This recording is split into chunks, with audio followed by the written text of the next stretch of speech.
আসসালামু আলাইকুম। আশা করি সবাই ভালো আছেন। আমন্ত্রণ জানাচ্ছি নতুন আরও একটি রেসিপি দেখার জন্য।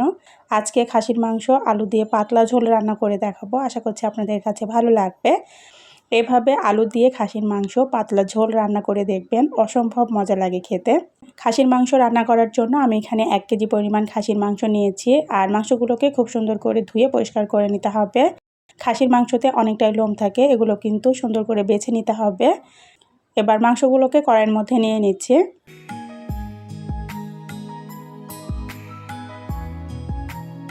এর মধ্যে আমি একে একে সব মশলাগুলো দিয়ে দিব। প্রথমে দিয়ে দিচ্ছি পেঁয়াজ কুচি, এরপরে দিয়ে দিব 2টা তেজপাতা,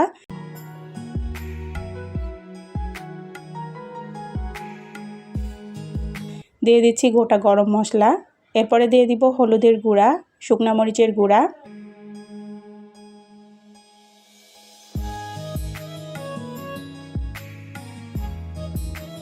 দিয়ে দিচ্ছি জিরা গুঁড়া, এরপরে দিয়ে দিব আদা রসুন বাটা, দিয়ে দিচ্ছি পরিমাণ মতো লবণ, এরপরে দিয়ে দিব পরিমাণ মতো তেল। এবার সবগুলো উপকরণ হাত দিয়ে ভালো করে মেখে নিব।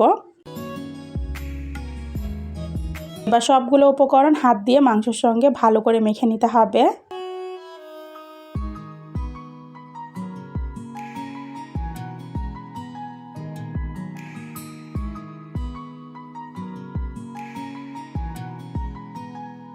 আমি এগুলো মেখে নিয়েছি। এবার মাংসটাকে চুলায় বসিয়ে দিব। মাংসটাকে চুলায় বসিয়ে দিয়েছি আর সুন্দর করে কষিয়ে নিতে হবে। মাংস থেকে যে পানিটা বের হবে সেই পানিতেই অল্প আঁচে এটাকে নেড়ে চেড়ে কষিয়ে নিতে হবে। ভালো করে নাড়াচাড়া করে আমি ঢাকনা দিয়ে দিব। কিছুক্ষণ পরে তো ঢাকনাটা উঠিয়ে আমি আবারও নাড়াচাড়া করে দিচ্ছি। মাংস থেকে বেশ অনেকটাই পানি বের হয়েছিল, আর এই পানিতে কিন্তু মাংসটাকে কিছুক্ষণ কষিয়ে নিতে হবে। আমি বেশ কিছুক্ষণ কষিয়ে নিয়েছি, দেখতে পাচ্ছেন মাংস থেকে যে পানিটা বের হয়েছিল সে পানিটা কিন্তু শুকিয়ে গেছে। এবার এর মধ্যে আমি দিয়ে দিচ্ছি আগে থেকে কেটে ধুয়ে রাখা আলু,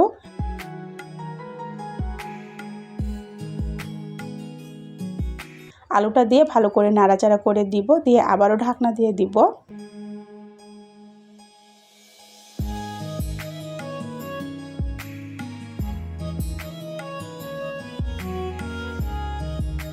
কিছুক্ষণ পর ঢাকনাটা তুলে আমি এই তো দেখতে পাচ্ছেন একটু সুন্দর করে নেড়ে চেড়ে দিতে হবে। আলুটা দিয়ে আমি মাংসটাকে বেশ কিছুক্ষণ কষিয়ে নিয়েছি। এবার এগুলোকে প্রেসার কুকারের মধ্যে নিয়ে নিব। মাংসগুলো আমি প্রেসার কুকারের মধ্যে নিয়ে নিয়েছি। এবার এর মধ্যে পরিমাণ মতো পানি দিয়ে দিতে হবে। আমি কড়াইটা ধুয়ে পরিমাণ মতো পানি দিয়ে দিচ্ছি, মাংসটা সিদ্ধ হয়ে যাবে। ঠিক এরকম পানি দিতে হবে। আর এখানে মাংসটা খুব সুন্দর করে কষিয়ে তারপরে কিন্তু প্রেসার কুকারের মধ্যে দিতে হবে, তা না হলে কিন্তু খেতে ভালো লাগবে না। প্রেসার কুকারের মধ্যে আমি মাংসটা দিয়ে আমি পরিমাণ মতো পানি দিয়ে দিচ্ছি। মাংসটা ডুবে থাকবে, ঠিক এইভাবে পানিটা দিয়ে তারপরে এটাকে রান্না করে নিতে হবে। এবার ঢাকনা লাগিয়ে আমি প্রেসার কুকারে এটাকে সিটি দিয়ে নিব মাংসটা সিদ্ধ হয়ে যাওয়া পর্যন্ত। এই তো দেখতে পাচ্ছেন আমি মাংসটা রান্না করে নিয়েছি প্রেসার কুকারে। মাংসটাকে আমি কড়াইয়ের মধ্যে ঢেলে নিয়েছি। আর এখানে যদি মনে হয় আপনার কাছে ঝোলটা একটু বেশি মনে হচ্ছে, তাহলে এটা জাল করে কমিয়ে নিতে পারেন। তো আমার কাছে ঠিকঠাক মনে হচ্ছে। আমি এর মধ্যে দিয়ে দিব গরম মশলা গুঁড়া আর দিয়ে দিচ্ছি 4টা কাঁচামরিচ। কাঁচামরিচ দিলে অনেক সুন্দর একটা ফ্লেভার আসে আর খেতেও ভালো লাগে। এবার গরম মশলা আর কাঁচামরিচটাকে দিয়ে একটু নাড়াচাড়া করে আমি ঢাকনা দিয়ে রান্না করে নিব 2 থেকে 3 মিনিটের মতো। এই তো দেখতে পাচ্ছেন আমার রান্নাটা কমপ্লিট হয়ে গেছে। আমি চুলাটা বন্ধ করে এটাকে নামিয়ে নিব।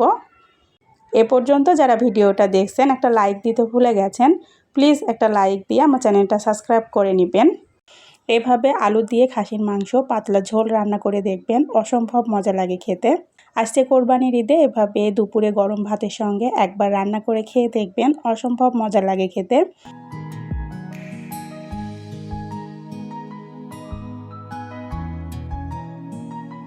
এভাবে একবার খাসির মাংস আলু দিয়ে পাতলা ঝোল রান্না করে দেখবেন, অসম্ভব মজা লাগে এটা দুপুরে গরম ভাতের সঙ্গে খেতে। এই ছিল আমার আজকের সহজ রেসিপি। আশা করছি আপনাদের কাছে ভালো লেগেছে। আর যদি ভালো লেগে থাকে প্লিজ একটা লাইক দিয়ে চ্যানেলটা সাবস্ক্রাইব করে আমার সাথেই থেকে যেতে পারেন। আজ এ পর্যন্তই। সবাইকে আল্লাহ হাফেজ।